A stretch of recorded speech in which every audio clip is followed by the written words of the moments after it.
بعد اعوذ باللہ السمیع العلیم من الشیطان الرجیم بسم اللہ الرحمن الرحیم افلا یعلم اذا بؤثر ما فی القبور وحصل ما فی الصدور ان ربهم بهم یومئذ لخبیر صدق اللہ العظیم صدق رسولہ النبی الکریم ان اللہ وملائکتہ یصلون علی النبی یا ایہا الذین آمنوا صلوا علیہ وسلموا تسلیما الصلاۃ والسلام علیکم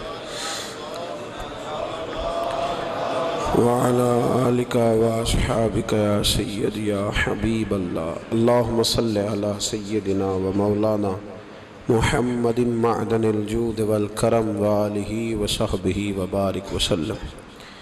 تمام تعریفیں اللہ تعالیٰ جل مجدہ الکریم کے لیے، ہر قسم کے درود و سلام نبی مکرم سید عالم صلی اللہ علیہ وسلم کی ذات والا صفات کے لیے حمد و صلوات کے بعد اللہ تبارک و تعالیٰ نے قرآن مجید میں فرمایا افلا یعلم اذا بؤثر ما فی القبور، فرمایا کیا تو نہیں جانتا کہ جب وہ ساری چیزیں اٹھائی جائیں گی جو قبروں کے اندر موجود ہیں، وہ اٹھایا جائے گا، وہ باہر نکالا جائے گا جو قبروں میں ہے، وحصل ما فی الصدور، اور جو حقیقتیں تمہارے سینوں میں چھپی ہیں وہ کھول دی جائیں گی، جو راز تمہارے اندر دفن ہیں وہ سارے فاش کر دیے جائیں گے۔ ان ربہم بہم یومئذ لخبیر، فرمایا بے شک تمہارے رب کو اس دن کی ساری خبر ہے، اسے پتہ ہے اس دن کیا ہونے والا ہے۔ انسان اپنی زندگی میں بہت سارا میک اپ کر کے رکھتا ہے، اپنے اوپر بہت سارے خول چڑھا کے رکھتا ہے، دولت کے، اقتدار کے، تعلیم کے، جھوٹ کے، ملمہ سازی کے۔ وہ جو بنا ہوتا ہے دراصل وہ ہوتا نہیں، اس کے لفظوں پہ، زبان پہ کچھ باتیں اور ہوتی ہیں اور سینوں کے اندر راز کچھ اور ہوتے ہیں۔ اللہ فرماتے ہیں وَحُصِّلَ مَا فِي الصُّدُورِ، میں وہ حقیقتیں باہر نکالوں گا جو تمہارے سینوں کے اندر چھپی ہوئی۔ راز کھلیں گے قیامت کے دن، راز کھلیں گے۔ راز دنیا میں بھی کھل جائے تو بندہ پریشان ہوتا ہے، لیکن نبی پاک علیہ السلام نے اس بات پر کس قدر زور دیا، فرمایا مسلمان کی پردہ پوشی کرنا، اللہ تمہاری پردہ پوشی کرے گا، راز نہ کھولنا۔ اس کا مطلب ہے راز کھلنے کا بڑا نقصان ہوتا ہے۔ کسی کا راز اگر تمہارے پاس ہے تو اس راز کو راز رکھنا، حضور نے جاسوسی سے منع کیا، فرمایا کسی کا تجسس نہ کر، ڈھونڈنا اس میں عیب کتنے ہیں۔ فرمایا اگر تو کسی شخص کے عیب تلاش کرے گا تو اللہ تجھے رسوا کر دے گا۔ منع فرمایا، پرہیز کرنے کا حکم دیا۔ آپ کو پتہ ہے کسی کے گھر میں جھانکنا بڑا سخت شریعت میں ممنوع ہے، آپ کسی کے گھر جھانک نہیں سکتے۔ بزرگ فرماتے ہیں اگر کسی نے کسی کے گھر جھانکا تو سامنے والے کو اجازت ہے کہ وہ نوکیلی چیز لے کے اس کی آنکھیں نکال دے۔ کیوں کسی کی پردہ داری، اس نے پردہ دری کرنے کی کوشش کی؟ جو چھپی ہوئی چیزیں ہیں انہیں چھپا رہنا چاہیے۔ یہی بہتر ہے کہ پردوں میں وہ پردہ پوش رہے، اگر وہ پردہ اٹھا دے تو پھر کسے ہوش رہے۔ جو چیزیں جہاں ہیں انہیں ٹٹولنے کی کوشش نہ۔ ہمیں بڑا شوق ہے جاسوسی کا، ہمارے ملک میں جب سے سوشل میڈیا آیا ہے تب سے تو ہر چیز وائرل ہونے لگ گئی ہے نا۔ اب تو فٹافٹ جو بھائی چھوڑ دیں تھوڑی دیر کے لیے، ایسی خبریں بھی میدان میں لائی جاتی ہیں جن خبروں کا کوئی وجود سرے سے ہے ہی نہیں۔ کیا ہم نے حساب نہیں دینا اللہ کی بارگاہ میں؟ وہ بات، وہ خبر جس کا پوری طرح کوئی وجود ہی نہیں۔ میڈیا چینل بہت زیادہ ہیں، میری ان سے اپیل ہے کہ خدا را خبر کو خبر بنا کے چلائیں، جو خبر ہے ہی نہیں اس کو آپ نے کیسے خبر بنا کے چلا دی؟ آپ لوگوں کی پردہ دری نہ کریں، آپ عزتوں کے محافظ بنے. جو بات جس کی کوئی حقیقت ہی نہیں ہے اس کو اتنا مسالہ لگا کے میدان میں لانا کہ ہم ڈرتے نہیں اللہ تعالیٰ سے. بلیک میل کر کے لوگ ایک دوسرے کو وقت گزار رہے ہیں, یہ مسلمان کا طریقہ نہیں ہے. میرے عزیز, جب راز کھلتے ہیں تو نقصان ہوتا ہے, جب راز کھلتے ہیں تو نقصان ہوتا ہے. راز رکھیں. میرے نبی پاک علیہ السلام نے ایک نصیحت فرمائی ہے, ذرا غور سے آپ نے سنی ہے بات. حضور نے فرمایا اگر تم کوئی کبیرہ گناہ کر بیٹھو تو اس کا اعلان نہ کرو. پھر سمجھنا ہے بات کو آپ نے. اگر کبیرہ گناہ کرو تو اس کا اعلان.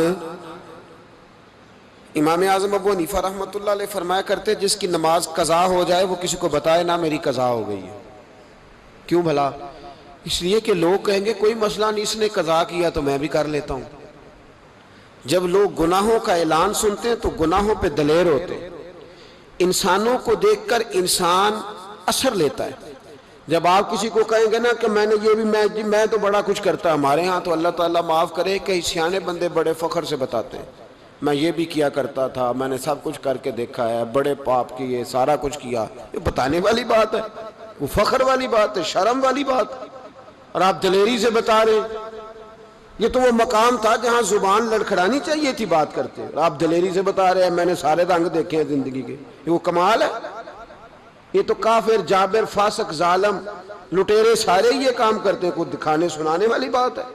تو نبی پاک صلی اللہ علیہ وسلم نے منع فرمایا اس کی توبہ کرنی چاہیے, اس کا اعلان نہیں کرنا چاہیے, اس سے معافی مانگنی چاہیے, اس کا اعلان کرتے پھرتے. تو راز ہے سینوں میں, عیب ہیں لوگوں کے چھپے ہوئے.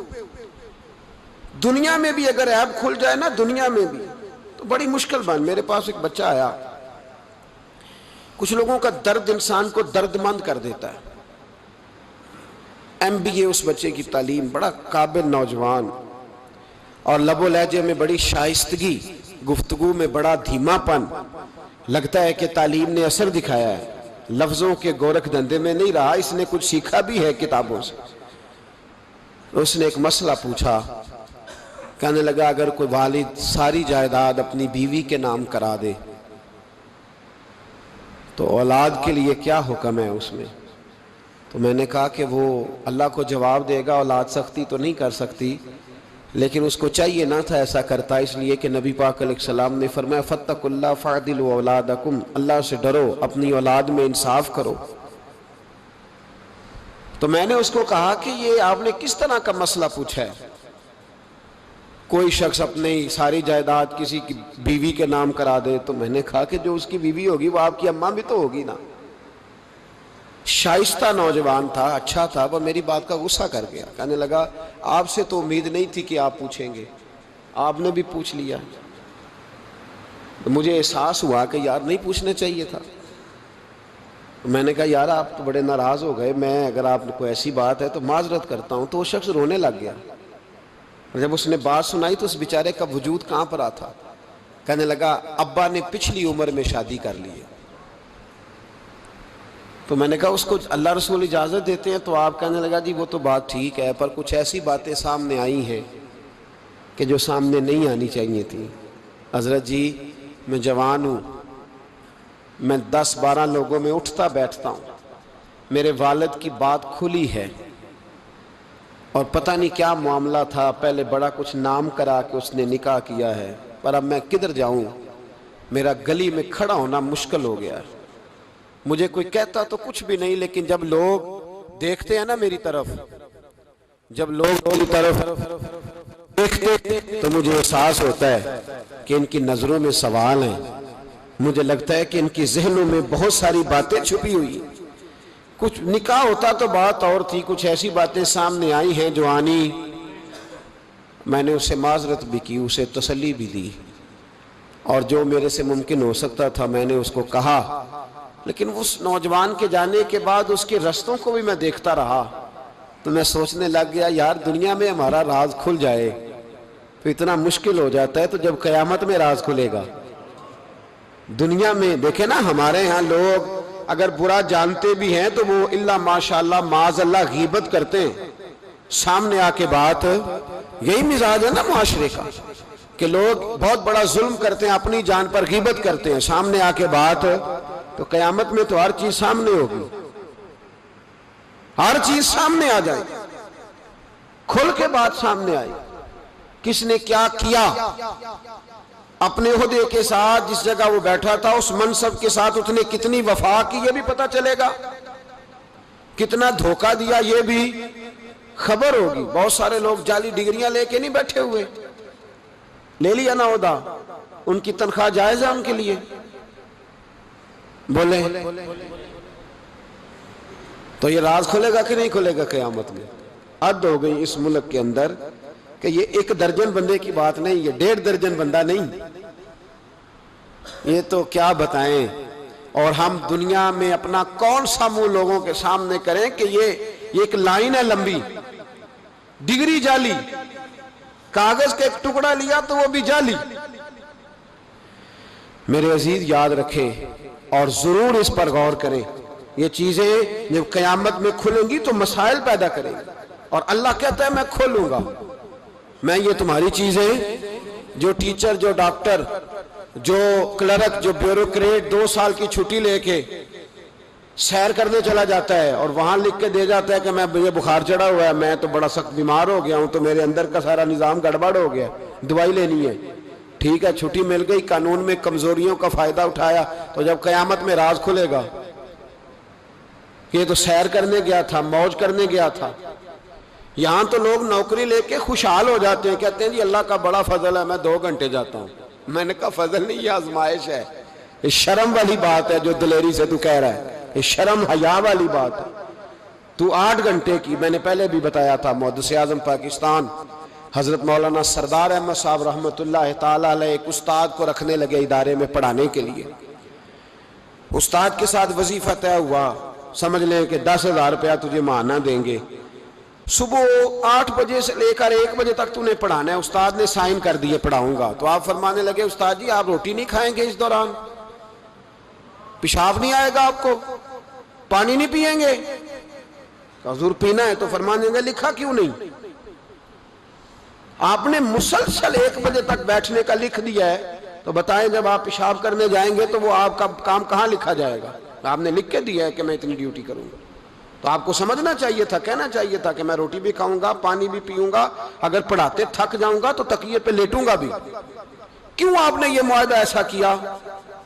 تو وہ شخص کہنے لگے حضور آپ میری رہنمائی فرمائیں، فرمایا یہاں لکھو کہ میں مسلسل، تو کسی بندے کی پہنچ ہی نہیں ہے کہ وہ اتنا بیٹھ سکے۔ تو ہمارے ہاں جب یہ چیزیں قیامت میں کھلیں گی تو کیا بنے گا؟ آج راز کھلتا ہے تو آزمائش کھڑی ہو جاتی ہے، وضاحتیں کر کر کے لوگ تھک جاتے ہیں، جب قیامت میں راز کھلے گا۔ میں تاجر کی بات بعد میں کروں گا، میں سیاستدان کی بات بعد میں کروں گا، میں پہلے پیر صاحب کی بات کرتا ہوں، پہلے علامہ صاحب کی بات، میں اپنی ذات سے شروع کرتا ہوں۔ ایک شخص پیر بن کے بیٹھ گیا، علامہ صاحب درویش مصلح بن کے بیٹھ گیا، لوگوں نے اپنی عقیدتوں کی جبین اس کے سامنے جھکائی، لوگ کئی راتیں اس کے سامنے ہاتھ باندھ کے کھڑے رہے، اس کے لیے لوگوں نے محبت کے سارے تقاضے پورے کیے، اپنی جیب کاٹ کے اس کی خانقاہ کو چلایا، اپنی جائز کمائی اس کے ہاتھ پہ رکھ کے لوگوں نے ایک ادارہ چلانے کے لیے اسے کہا، لوگوں نے اس کی گاڑی کو چوما۔ میں لاہور میں تھا چند دن پہلے، تو گٹر کے اندر گاڑی کا ٹائر چلا گیا، تو میں نے بچے سے کہا کہ کوئی ایسی چیز منگائی جائے، کوئی لکڑی ایسی ہو جائے جو پیچھے رکھی جائے تو گاڑی کو پیچھے موڑیں گے۔ آپ یقین کریں 5-6 لوگ دوڑے آئے، انہوں نے کہا ہم اٹھاتے ہیں آپ گاڑی پیچھے کریں، تو میں نے کہا کپڑے بھر جائیں، کہنے لگے حضرت صاحب چھوڑیں کپڑے بدل بھی جائیں گے، ہمیں اللہ نے موقع دیا۔ تو ان لوگوں کے منہ تک وہ پانی جا رہا تھا، لیکن وہ گاڑی اٹھا رہے تھے، تو ہم لوگوں نے حساب نہیں دینا ان عقیدتوں کا، ان محبتوں کا جواب نہیں دینا؟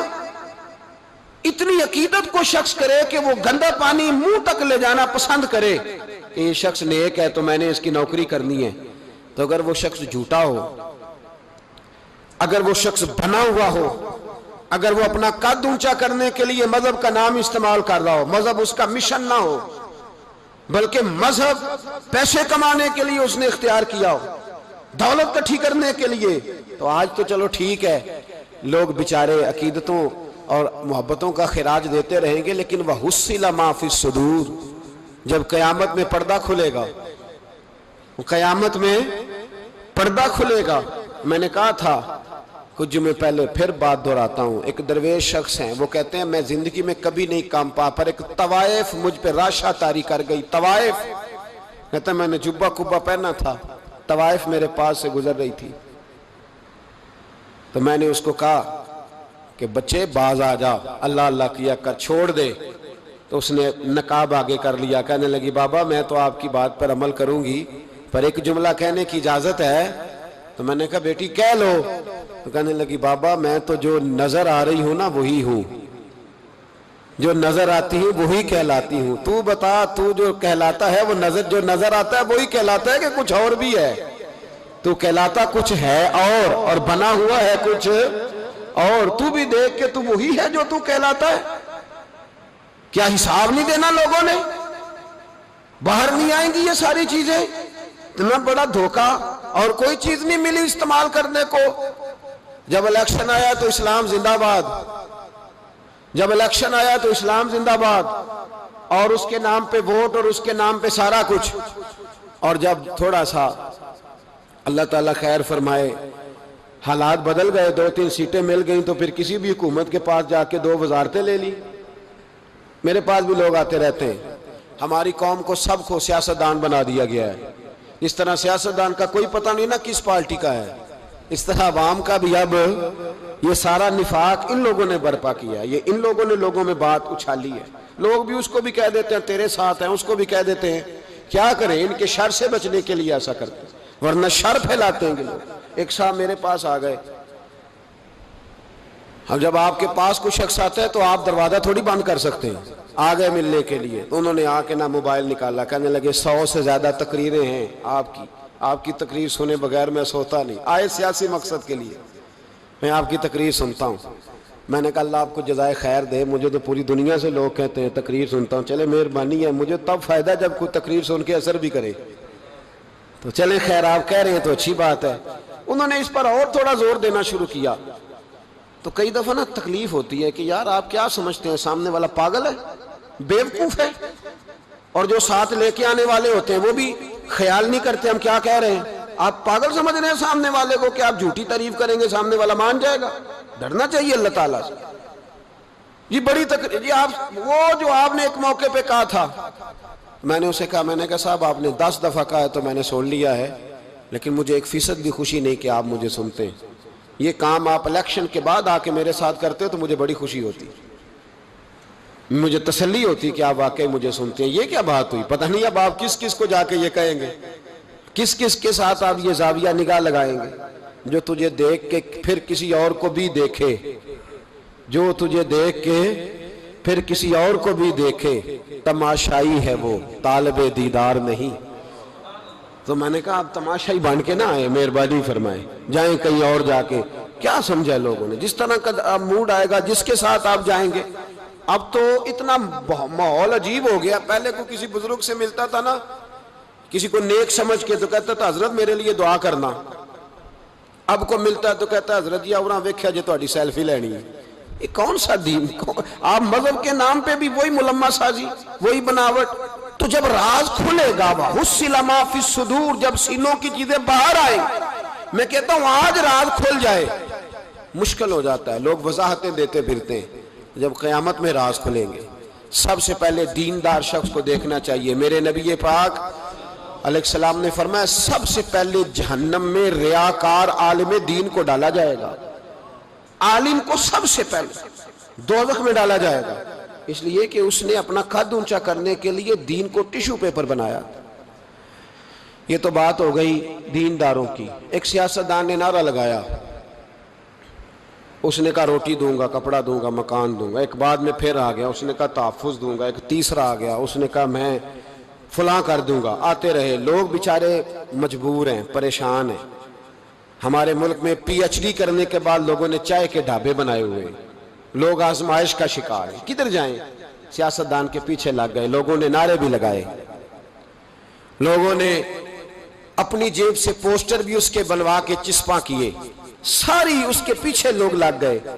اب ہمیں تو نہیں نہ پتا تھا کہ وہ تو غریبوں کے جذبات سے کھیل کر اپنا قد اونچا کرنے جا رہا ہے، وہ تو ہوس اقتدار کا پجاری ہے، وہ تو صرف کرسی کے لیے لوگوں کے جذبات سے کھیل رہا تھا۔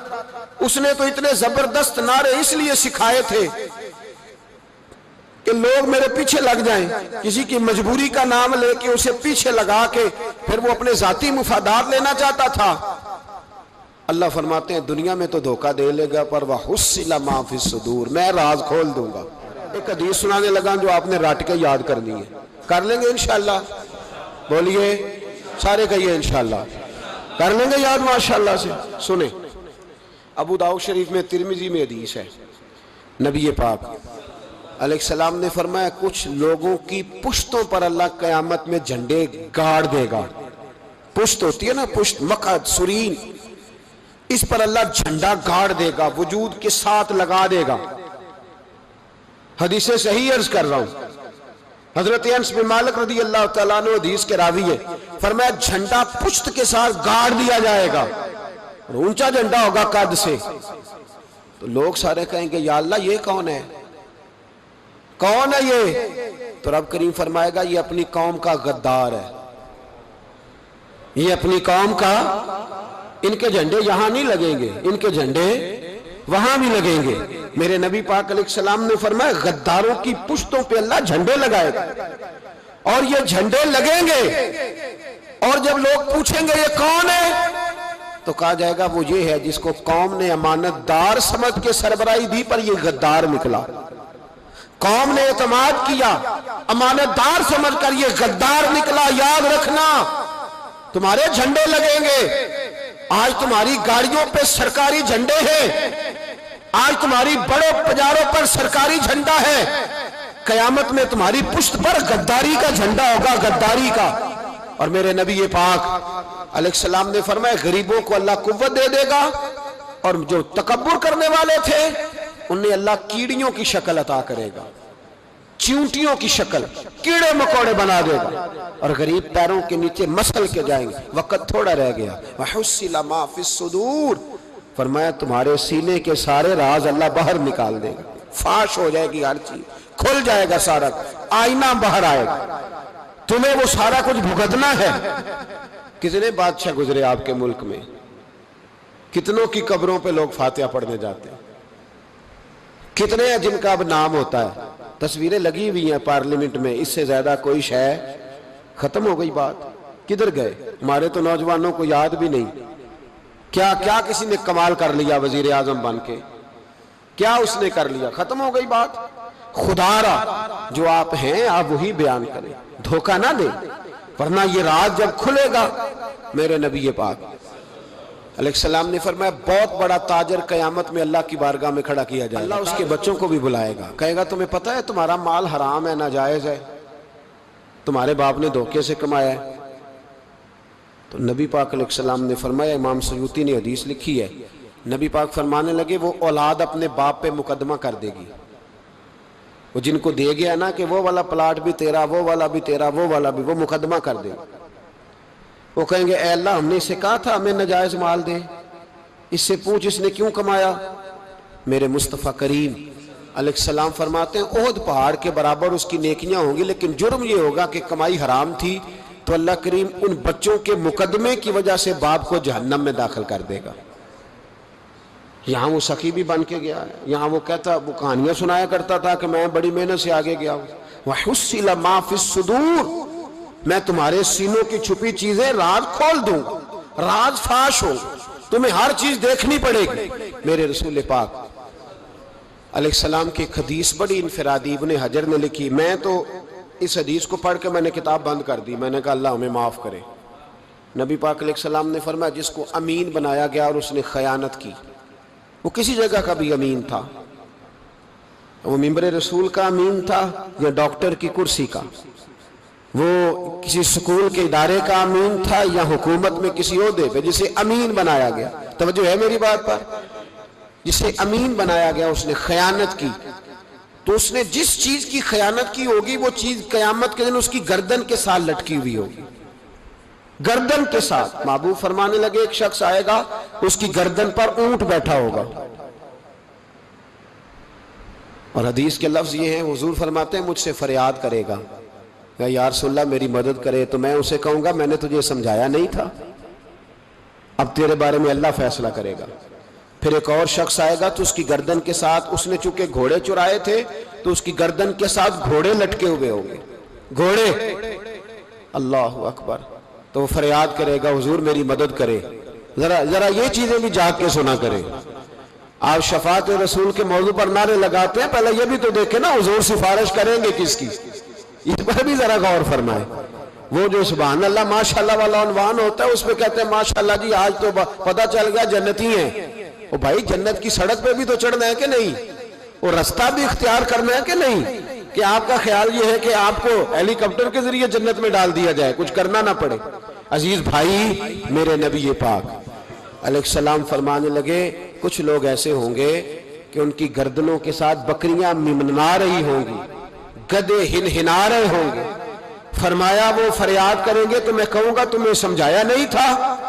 اور پھر حضور فرماتے ایک شخص آئے گا جس کی گردن کے ساتھ اژدہا بندھا ہوگا، اس کے منہ کو ڈسے گا تو وہ کہے گا اسے پیچھے ہٹاؤ. اور پھر اس سے کہے گا اژدہے سے تو ہے کون؟ تو وہ کہے گا میں تیرا وہی مال ہوں جسے تجوری میں سنبھال کے رکھتا تھا، آج میں تیری گردن سے لپٹ گیا ہوں تو کہہ رہا ہے پیچھے ہٹ جا. بھائی راز کھلے گا، آپ یقین کریں اچھے لوگوں کے جب راز کھلیں گے قیامت میں تو موج لگ جائے گی. راز صرف بروں کے نہیں کھلیں گے، اچھے لوگوں کے بھی راز. توجہ ہے میری بات پر؟ حضرت اویس کرنی بھی آئیں گے جو ساری زندگی راز میں رہے. تو میرے نبی پاک فرماتے ہیں اس شخص نے مکان نہیں بنایا، گھر نہیں بنایا، لیکن جناب اویس کرنی جب جنت میں داخل ہوں گے تو اللہ 70,000 فرشتوں کا جلوس انہیں عطا فرمائے گا. اللہ انہیں 70,000 فرشتوں کا جلوس دے گا. اس جلوس میں وہ جنت میں جائیں گے. ان لوگوں کو اللہ شانیں دے گا. فرمایا راز کھلے گا، راز. قیامت کے دن کچھ لوگ ان کے چہرے 14ویں کے چاند کی طرح چمکیں گے اور انبیاء اور علماء ان کو دیکھ کر رشک کریں گے کون ہے؟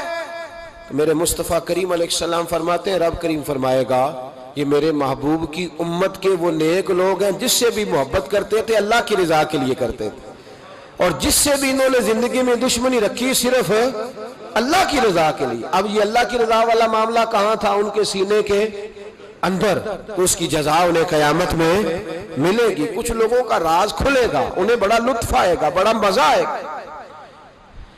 حضرت عمر بن عبدالعزیز بادشاہ تھے، لیکن صوفیاء ان کے اقوال کو بطور اسباق کے پڑھتے ہیں. تربیت کے لیے ان کے اقوال اور احوال سنائے جاتے ہیں. حضرت عمر بن عبدالعزیز کے زمانے میں نا ایک سید صاحب کہتے میری 4 بیٹیاں تھیں تو مجھے ضرورت تھی، میری کوئی مدد نہیں ہو رہی تھی. میں درود شریف پڑھتے پڑھتے سو گیا تو مجھے خواب میں محبوب پاک کا دیدار نصیب ہوا. فرماتے میں نے استغاثہ پیش کیا کہ حضور پریشان ہوں، بیٹیوں کا باپ ہوں. تو نبی پاک علیہ السلام نے فرمایا تو عمر بن عبدالعزیز کے پاس جا. عمر بن عبدالعزیز وہ باکمال شخص ہے جو روزانہ 10 سپارے قرآن پاک کے پڑھتا ہے، 10,000 بار مجھ پر درود و سلام پڑھتا ہے. کتنے سپارے؟ ہم تو خیر سارے مصروف ہیں، 10 لائنیں بھی نہیں پڑھ سکتے، ہم تو بڑے بیزی لوگ ہیں. ہم قرآن شریف پڑھیں گے تو فیس بک کون چلائے گا؟ ہم اگر قرآن شریف پڑھیں گے تو وہ واٹس ایپ پہ ٹائم کون دے گا؟ ہم تو بیزی ہیں، بہت زیادہ مصروف ہیں. ہم اگر تھوڑی دیر قرآن شریف کھولیں گے تو وہ جو سیاسی تبصرہ سارا دن کرنا ہوتا ہے وہ کوئی گرنا نہ جائے کوئی آسمان سے چیز. ہم تو مطلب بیزی ہیں. بادشاہ وقت کے بادشاہ 10,000 مرتبہ درود و سلام. اللہ اکبر. بس بندہ ارادہ کر لے تو اللہ اسے موقع بھی عطا فرمائی دیتا ہے، اللہ اس کی مدد کرتا ہے. 10,000 بار پڑھتے تھے. تو نبی پاک علیہ السلام نے کیا خوبصورت بات ارشاد فرمائی. محبوب فرمانے لگے 2-4 دن پہلے نا عمر بن عبدالعزیز نے 3,000 درود شریف کم پڑھا ہے، اسے جا کے کہے 500 دینار جرمانہ دے. وہ 500 لے آ، تیرا کام بن جائے گا. جناب عمر بن عبدالعزیز کے پاس وہ سید صاحب آئے، کہتے میں سمجھا کسی درویش کا نام بتایا ہے، میں سمجھا کسی خانقاہ کے سجادے کی بات ہے، کسی مسجد کے خطیب کی، کسی ادارے کے محتمم کی بات. لیکن جب میں ان کے علاقے میں آیا میں نے پوچھا عمر بن عبدالعزیز کون ہے؟ تو لوگوں نے کہا وہ تو ہمارے حکمران ہیں. میں نے کہا بادشاہ؟ لے چلو۔ جب میں گیا تو بڑا عالی شان جبہ، سر پر تاج، دائیں بائیں دربار میں لوگ۔ پھر میرے دل میں خیال آیا میں غلط آدمی کے پاس تو نہیں آ گیا، یہ کون شخص ہے؟ لیکن جب میں لوگوں سے پوچھا کہ یہ عمر بن عبدالعزیز ہی ہے، کہا وہی ہے۔ کہتے ہیں میں ان کے قریب گیا، دیکھو راز کھول رہے ہیں۔ کہتے ہیں میں کان میں جا کے کہا 10,000 درود شریف پڑھتے ہو؟ کہتے ہیں انہیں شاک لگا، جھٹکا، یوں دیکھا، تجھے کس نے بتایا؟ میں نے کہا کوئی ہفتہ سوا پہلے 3,000 کم بھی پڑھا ہے۔ کہتے ہیں وہ تو ٹھٹھرنے لگے، فٹافٹ میرا بازو تھاما، کونے میں لے گئے، کہنے لگے یہ تو میری بیوی کو بھی نہیں پتا کہ میں پڑھتا ہوں، یہ تو میرے خاص خادم کو بھی نہیں پتا، یہ تو میرا اور خدا کا، میرا اور مصطفیٰ کا راز ہے، اللہ رسول سے میرا راز ہے، تجھے کیسے پتا چلا؟ تو کہتے ہیں وہ سید صاحب کہتے ہیں میں نے ان سے کہا کہ جن کے ساتھ آپ کا راز ہے مجھے انہوں نے ہی بتایا ہے، رازدار نے ہی بتایا ہے۔ اور محبوب نے فرمایا میں سید ہوں، مجھے گھر میں ضرورت تھی، صدقہ زکوٰۃ لے نہیں سکتا، مجھے حضور نے کہا جا اسے کہہ تجھے 500 دینار دے، کم پڑا درود شریف؟ تو کہتے ہیں حضرت عمر بن عبدالعزیز ایک ستون کے پاس چلے گئے اور ستون پر انہوں نے بازو رکھے، چہرہ رگڑ کے چیخے مار کے روئے، تو وہ میر حرم، میں غریب بے نوا، تو کجا من کجا، کتھے مہر علی تے کتھے تیری ثنا، گستاخ اکھیں کتھے جاڑیاں، کیسے آقاؤں کا بندہ ہوں رضا، بول بالے میری سرکاروں کے۔ رونے لگے، اتنا روئے کہ ان کی تڑپ سے میں بھی رونے لگا۔ فرماتے ہیں میرے اندر بات تھی کہ یہ درویش ہونا چاہیے تھا، یہ ماجرا کیا ہے؟ فرماتے ہیں جناب عمر بن عبدالعزیز جب کچھ ٹھنڈے ہوئے نا طبیعت ان کی، تو بازو سے پکڑ کے مجھے ایک حجرے میں لے گئے، اس کمرے کی طرف سارا محل سارا دربار گزر گیا، اینڈ پہ ایک حجرہ آیا، باہر بڑا خوبصورت اس کے اچھا دروازہ بنا ہوا ہے قیمتی، لیکن فرماتے ہیں جب کھول کے اندر گئے تو اندر کچا مکان، ایک مٹکا، 2 پیالے مٹی کے، کچھ بڑے بڑے سامان پڑے ہوئے، رسیاں پڑی ہوئی ہیں، سینے کا سامان ہے، کھجور کی چھال پڑی ہے، کچھ ٹوپیاں پڑی ہیں۔ جناب عمر بن عبدالعزیز نے چٹائی اٹھائی، چٹائی سے 500 دینار نکالے اور مجھے دیے، اور کہتے ہیں جب انہوں نے اوپر سے جبہ اتارا تو نیچے سے پھٹا پرانا لباس نکل آیا، اوپر سے جب انہوں نے وہ اتارا تاج تو کھجور کی چھال کی پرانی ٹوپی نکلی، تو میں نے کہا حضور یہ کیا ہے سارا کچھ؟ تو رو پڑے، کہنے لگے اب تجھے رازداروں نے بتایا ہے تو میں کیوں نہ بتاؤں، اب تجھے انہوں نے بتایا جو رازدار تھے تو میں کیوں نہ بتاؤں؟ فرمانے لگے یہ جو میں نے اوپر لباس پہنا ہوا ہے نا یہ بندوں کو دکھانے کے لیے، اور یہ جو میں نے اندر پہنا ہوا یہ رب کریم کو دکھانے کے لیے، باہر اگر میں حکومت نہ سنبھالوں اور اس طرح نہ بیٹھوں تو انصاف کون قائم کرے؟ فرمانے لگے اللہ کی قسم 10 روپے بھی کبھی مال خزانہ سے نہیں لیے، میں رات جب فارغ ہوتا ہوں تو میں اور میری بیوی یہاں آ کے بیٹھتے ہیں، وہ بچوں کے پاس بیٹھ کے ٹوپیاں سیتی ہے تو میں یہاں بیٹھ کے ٹوپیاں سیتا ہوں، ٹوپیاں سیتا رہتا ہوں، مصطفیٰ پہ درود و سلام پڑھتا رہتا ہوں، چٹائیاں بناتا رہتا ہوں، بیچتا رہتا ہوں۔ اور فرمانے لگے تھوڑے تھوڑے کر کے نا میں نے پیسے رکھے تھے، خیال تھا کہ کوئی غریب آئے گا تو مدد کروں گا، خیال تھا کہ اگر ارادہ بنا تو حج پہ جاؤں گا، مجھے کیا خبر تھی کہ میرے یہ پیسے اتنے نصیبوں والے ہیں کہ میں اپنے نبی کے حکم سے خرچ کروں گا، اپنے محبوب کے کہنے پر اتنے میرے نصیب، اتنا میرا مرتبہ اور مقام۔ میرے عزیزو ان لوگوں کے جب راز کھلیں گے، ان لوگوں کے جب راز کھلیں گے، ان لوگوں کے جب راز کھلیں گے تو انہیں اللہ بڑے درجے عطا فرمائے، ان کو اللہ بڑے مرتبے اور بڑے مقام عطا فرمائے، ان پر اللہ تبارک و تعالیٰ کی خاص رحمتیں ہوں۔ وہ لوگ جنہوں نے نام و نمود نہیں بنایا، چھپ چھپا کے دین کی نوکریاں کرتے رہے، کونے میں ہو کر کام کرتے رہے، انہیں اللہ جب اجر دے گا تو بڑا دے گا۔ ہمیں بڑا شوق ہے عہدوں پہ جانے کا، سیاسی، سماجی، رفائی، بلکہ ہر آدمی کہتا ہے اللہ کا بڑا شکر ہے جی کسی کونے سے آپ پوچھیں گے تو پہنچ جائیں گے، کیا اس کا فائدہ ہے؟ بڑے سارے لوگ تھے، ہم تو صرف کہتے ہیں نا کونے سے پوچھنا تو پہنچ جاؤ گے، تو بڑے سارے لوگ تھے جو پورے پورے شہروں کے مالک تھے، ان کے نام رجسٹریاں تھیں، ان کے نام ہر چیز درج تھی، کدھر گئے وہ؟ کہاں گئے؟ یہ جب راز کھلیں گے تو مشکل ہو جائے گی۔ ہمارے سینوں کے اندر جو کچھ چھپا ہوا ہے سینوں کے اندر یہ جب کھلتا ہے تو حالات بگڑتے ہیں. اپنی ضمیر کی آواز کو سنیں, اندر دیکھیں من کیا کہہ رہا ہے. ہمیں پتہ ہوتا ہے سچ کیا ہے, ہمیں پتہ ہوتا ہے جھوٹ کیا ہے, ہمیں پتہ ہوتا ہے خیر کیا ہے, ہمیں پتہ ہوتا ہے شر کیا ہے. ہمیں خبر ہوتی ہے کہ میں خوابوں کی دنیا میں زندہ ہوں. ہمیں پتہ ہے ہم جھوٹ کے سہارے وقت گزارے, ہمارے علم میں ہے ہم کہاں کھڑے ہیں, لیکن بس زندگی گزر رہی ہے. ہم ضمیر کی آواز پر ہم اس کی آواز کو سنتے نہیں, روز دبا دیتے ہیں. نبی رحمت علیہ الصلوۃ والسلام نے فرمایا دو منہ جس شخص کے ہوتے ہیں وہ لعنتی ہوتا ہے. دو منہ. یا رسول اللہ دو منہ کس کے ہوتے ہیں؟ فرمایا ایک کے پاس جاتا ہے تو کہتا ہے تیرا ہوں, پلٹ کے دوسرے کے پاس آتا ہے تو اسے کہتا ہے میں تیرا ہوں. سب کا بنا رہتا ہے. کچھ لوگوں کو شوق ہے سارے مجھے اچھا کہیں. کیوں تجھے سارے اچھا کہیں بھائی؟ وجہ بالکل نہیں کہنا چاہیے, بالکل نہیں. اگر سارے لوگ رب رسول کے بارے میں معاذ اللہ درست نہیں ہے, بڑے کافر نہیں پائے جاتے دنیا میں. اتنی بڑی ہستیوں پر جب دنیا کا اجتماع مکمل نہیں ہو سکا تو نے یہ کیسے دعویٰ کر لیا سارے مجھے صحیح کہیں؟ کیوں تو اس چکر میں ہے؟ ساروں کا صحیح کہنا ضروری نہیں, تیرا صحیح ہونا ضروری ہے. لوگوں کا تجھے صحیح سمجھنا ضروری نہیں, تیرا صحیح, بولیے, تیرا صحیح ہونا. مکہ تو سارا مخالف تھا, عرب تو سارا مخالف تھا. اب اگر بات یہی ہوتی تو پھر ابو بکر صدیق کو چاہیے تھا نا جدھر سارے جا رہے ہیں ادھر جاتے. انہوں نے یہ نہیں دیکھا کہ لوگ کیا کہہ رہے ہیں, انہوں نے یہ دیکھا کہ میرا ضمیر کیا کہہ رہا ہے. اندر دیکھے, اندر سینوں کے راز جو چھوئے, پتہ ہے صحیح کہ کیوں جھوٹ کی زندگی گزارتے ہیں, کیوں دوگلا پالسی سے وقت گزارتے ہیں, کیوں ہم اس طرح کرتے ہیں. اندر دیکھیں, اندر جھانکیں. اندر گواہی دیتا ہے آپ کا کہ حق کیا ہے, سچ کیا ہے. اندر سے پوچھیں. حضرت وابسہ رضی اللہ تعالیٰ عنہ حضور علیہ السلام کے صحابی ہیں, کہتے ہیں میں گھر کے اندر تھا تو میرے دل میں خیال آیا میں حضور سے پوچھوں نا نیکی کیا ہوتی ہے اور بدی کیا ہوتی ہے, خیر کیا ہے شر کیا ہے, پوچھوں نا. کہتے ہیں میں گھر کے اندر ارادہ کیا, ارادہ کر کے میں مسجد نبی میں پہنچا تو رش تھا, بہت سارے صحابہ بیٹھے تھے. میں پیچھے بیٹھ گیا تو محبوب فرمانے لگے ادنو منی یا وابسہ, وابسہ میرے قریب آ جا. فرماتے ہیں میں آ کے درمیان میں بیٹھ گیا تو حضور مسکرا کے فرمانے لگے چل اور قریب آ جا.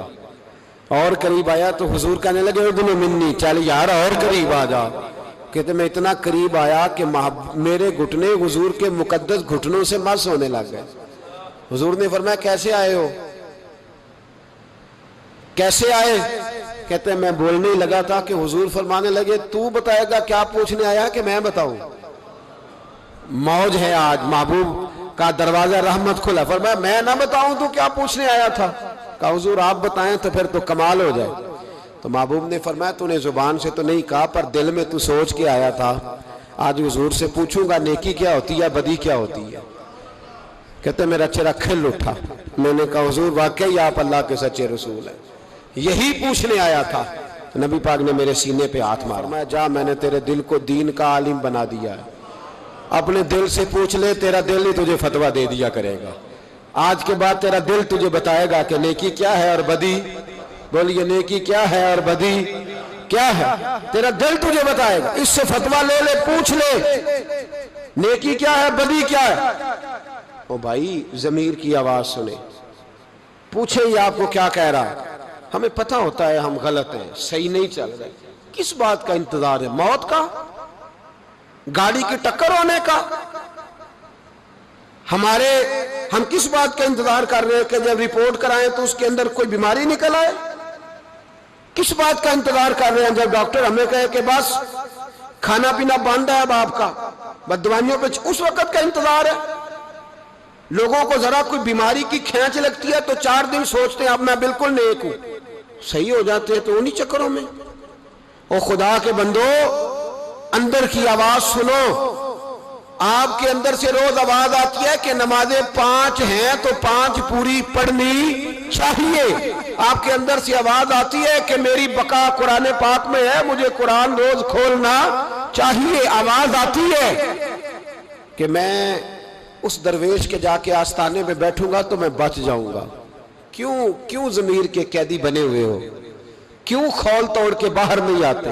یہی تو خول ابو جہل نے طاری کر لیا تھا. وہ کہتا تھا چدراہٹ کا کیا بنے گا, کام کر لوں, یہ کر لوں, وہ. اس خول کو توڑ دو, باہر نکل آؤ. آواز پہ لبیک، کس بات کا انتظار ہے؟ کب؟ جو 35 سال زندگی گزار چکا ہے وہ آدھی جی چکا ہے، آدھی گئی اور باقی آدھی پتہ نہیں ہے کہ پتہ نہیں ہے۔ کس بات کے انتظار ہے؟ جب راز کھلیں گے مشکل ہو جائے گی۔ اللہ بڑے موقع دیتا ہے، اللہ ہمیں سمجھنے کے بڑے موقع دیتا ہے۔ میرے نبی پاک علیہ السلام فرماتے ہیں اللہ قیامت کے دن تم سے پوچھے گا کیا میں نے تمہیں زندگی نہیں دی تھی، تمہیں شعور کی دولت نہیں دی تھی؟ اللہ تم سے پوچھے گا کیا تمہیں سوچنے کی طاقت نہیں دی تھی؟ اللہ تم سے پوچھے گا ٹھنڈے پانی سے تمہیں سیراب نہیں کیا تھا؟ کون سی ایسی نعمت تھی جو تمہارے گھر کے دروازے تک نہیں پہنچائی؟ حضرت ابو الحسن رحمت اللہ علیہ ایک جملہ کہا کرتے تھے اور کمال کرتے تھے، فرماتے تھے قیامت میں لمبی چوڑی بات نہیں ہوگی، دو ہی باتیں ہوگی۔ فرماتے ہیں اللہ پوچھے گا بندے سے، او بندے میں تو تیرا تھا، تو بتا تو کس کا تھا؟ دو ہی باتیں۔ اللہ فرمائے گا میں تیرا تھا، تو بتا تو کس کا تھا؟ اپنے اندر تبدیلی لائیں، اندر جھانکیں۔ یہاں راز کھل جائے تو آزمائش کڑی ہے۔ بتلائیے جب قیامت میں راز کھلے گا کتنی مشکلات ہوں گی۔ اپنے آپ کو سمیٹ لیں، استغفار کثرت سے پڑھیں، توبہ کریں ہر معاملہ، اپنا رجوع اپنے رب رسول کی طرف رکھیں۔ یہ سارا دنیا کا جتنا معاملہ چل رہا ہے یہ سارا ایک چکر ہے، یہ ساری ایک آزمائش ہے۔ یہ اللہ نے ہمارے ذمہ لگایا ہے کہ تم نے اس سے بچ کے نکلنا۔ یہ ہماری دانش مندی ہے کہ ہم اس طرف توجہ نہ دیں۔ کوئی شخص بھی ایک دن کے لیے مکان خرید کے نہیں رکھتا، وہاں وہ مکان خریدتا ہے جس نے اس نے عمر بھر رہنا ہو۔ یہ دنیا عارضی ہے، 1-1.5 دن کا میلہ ہے، اس پر مکمل خریداری کر کے جم کے نہ بیٹھ جاؤ۔ اس مکان کی طرف توجہ کرو جہاں ہمیشہ رہنا ہے، جہاں ہمیشہ جانا ہے۔ جتنا آپ اپنے دادا جی کا ختم دلاتے ہیں نا، آپ کے بچے بھی آپ کو اتنا ہی دلائیں گے۔ اور جتنا آپ روز کھڑے ہوتے ہیں نا دادا جی کی قبر پہ، بڑی مشکل سے بچے جاتے ہیں، پوتے کوئی نہیں جاتے، بڑی مشکل سے بیٹے، اس سے زیادہ کوئی معاملہ تو آپ کے بعد آپ کا بیٹا 50 سال تک رہے گا، بس ختم، پھر تو قبروں کے نشان تک مٹ جاتے۔ وَحُصِّلَ مَا فِي الصُّدُورِ، فرمایا میں کھول دوں گا راز۔ اس راز کھلنے سے پہلے اپنے رب کریم کی بارگاہ میں حاضر ہو جانا چاہیے، اس کے دروازے نور پر جا کر خیرات حاصل کرنی چاہیے۔ دعا کرتا ہوں جو کچھ کہا اللہ توفیق عمل عطا فرمائے۔